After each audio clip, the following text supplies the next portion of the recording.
So, some while ago, my friend Ryrk, who you can see in season 1 and season 2 games because he often played with me, just messaged me and, joked around with me. And then he mentioned that, he's been focusing on school and he quit League of Legends. And then he started playing Dota, and then he just nonchalantly said, like, what have I been up to? And I said, oh, just doing my videos and whatever. I'm like, I've been wanting to Smurf and stuff. And he just says, here's my account. Bam, gives it. He says, it's all yours. So I got another Smurf account other than Amy, and I got to play. And I decided, I should make special rules for Ryrk. He started off unranked. My special rules for Ryrk were I always will take whatever is available, and I will never ask, I'm top, I'm mid, I is jungle. So that's one of my rules. I would always just get what is open. I would always get what was open, but I would never, if somebody calls top or mid or whatever, no, I'm not gonna respect that. You respect pick order. So if I was first pick, I would get whatever the hell I wanted, top, mid, jungle, whatever. So I just picked whatever the hell, whatever. And they could cry, they could bitch, and that happened a lot in the lowest of elos. But I went on. That was one of the rules. Another one is I could not mention I am Stonewall, and I would not talk. I would be very minimalistic of what I say. I could say a joke or two or whatever, but overall I wouldn't be like hey yo what's up, what's everybody doing. I'd just be like yo top here, guys missing over here, we need this, blah blah blah, basic stuff. I wouldn't try to aggravate anybody. I wouldn't try to make anybody feel better. Those were the rules.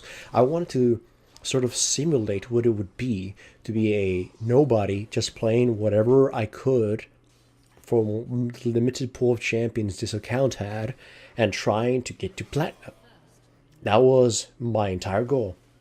I wanted to simulate it to see. I've had talks about Elo Hell before and how I feel because when I was playing with Amy that it exists in a way in which it's a for some players, even the good players, it's a grind to get up unless they're exceptionally godlike, and even then sometimes they can get unlucky. But overall, if you're good enough, you'll get out of gold and they enter platinum, and then you can possibly grind to diamond. But I think platinum is the haven for a lot of players. That's where they want to be at. Diamond is just pantheon of the gods. It's like you're an angel in platinum and you're a god in diamond or whatever.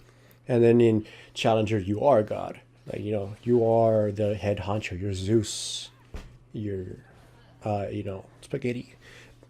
Anyways, the point is like the Ryrk actually had a ridiculously difficult time. I felt it was pure unluckiness in a lot of situations. Like Amy just kind of fucking destroyed everything, and I got it to platinum really quickly. But Ryrk, like a lot of bad streaks of just awful teammates, and my MMR seemed to drop. I would only gain about 3-4 points per win. I was just like, Jesus Christ, how the hell did this happen? I was playing the top champions, Jarvan and shit. And even I would stomp my lane, then my teammates would somehow just flounder and lose. Or I would have a difficult time, not in my lane, but in team fights or whatever. And I was just wondering, how the hell is this happening? After that, I was a little bit discouraged, but then I just started playing whatever the hell I wanted, Garen, Teemo, and everything. A lot of it involved counterpicking. And holy crap, was this a lot, not only better, but really fun. I played a lot of top lane, I played a lot of mid lane, and you'd be surprised at how realistic, how real is that statement where they say, take advantage of the mistakes and you'll see how magnified your ability to win is. A lot of people in these Elos, like we all know this, and a lot of people somehow get mad when they're reminded of this, are fucking awful at this game. And some of them are awful mechanics wise, but a lot of them turn out to be pretty decent with their mechanics, last setting a little bit, proper ability usage sometimes, but their decision making is just awful.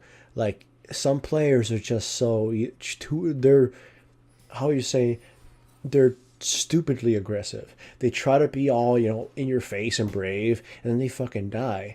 That's like being aggressive is a good thing. Being stupid isn't, and oftentimes that's what it boils down to. A lot of these players do some stupid things, and if you take advantage of them, you will probably win. I took advantage of them a lot. The poor item builds, I took advantage of that. You know, incoherent, you know, patterns like super over aggressiveness. I took advantage of that, especially with team of fucking mushrooms. Like the way I put them, I punished people. Team fights, try to kill the most important character or the one who actually seems competent, and you'll see how far they'll take you. You realize, you know, you could actually win even with some really awful teammates. I mean, if there's a point of no return, sure. Sometimes, like in the game I actually played today, there was a Draven that got 15 kills at 15 minutes. It was 1 kill per minute, and I'm not even joking about that. If I were to have that clip, like if I bothered to record it, it would be depressing. Just bottom lane. I think they were trolling by the way they were speaking in top lane. I mean, all chat. There was a lot, like, you learn to hate people a little bit, but at the same time you got to trust your teammates. I've just learned, you know what, never bitch about picks. You can win whatever the fuck you want, even if you get counterpicked. If your opponent is stupid, you know, you'll take advantage of them. I was like, you all saw that game where I was Garen and the Jace, you know, jumped me and they just died. It's like, the fuck you gonna do against in level 2 Jace? I'll just kill you. There's a lot of overestimation of their of their own abilities. It's like, it's that whole stereotype of these players only play whatever they see on the stream is pretty freaking true.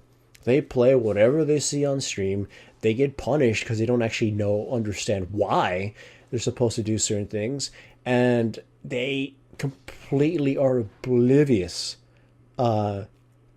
They're oblivious to certain champions' abilities, like Mundo. Mundo is a champion I used a lot, and he just fucking breaks people's necks in the lower levels because they're like, Mundo won't do any damage. Holy fucking shit, Mundo does a shitload of damage. Oh my god, Rammus ain't gonna do anything. Holy motherfucking hell, Rammus is really painful to try to attack. Oh my god, Garen. Oh my god, Timo. They just underestimate every single thing they're not used to, and so bad decisions, bad builds, bad whatever. I mean, bad decisions, bad builds, bad champions. I mean, bad champion underestimations, all this other stuff. It all boils down to one thing that I've observed. The players in the lower levels may be mechanically savvy, but they severely lack knowledge. And I feel if players, thanks to my adventures with Ryrk, if players would just sit down and analyze a lot of, you know, the knowledge in this game, a lot of the knowledge that Riot seems to, you know, not want players to research for whatever reason, burden of knowledge, they would get better if they were to take the knowledge, apply it, understand why they're supposed to do certain things and why this makes sense. They would get better. And I speak to all of you. I don't know what I'm saying this. Like, all of you should really just sit down, read guides, understand them, put them in practice, and go through the, you know, the hoops and of suffering and whatever, and eventually go get your asses out of elo hell too.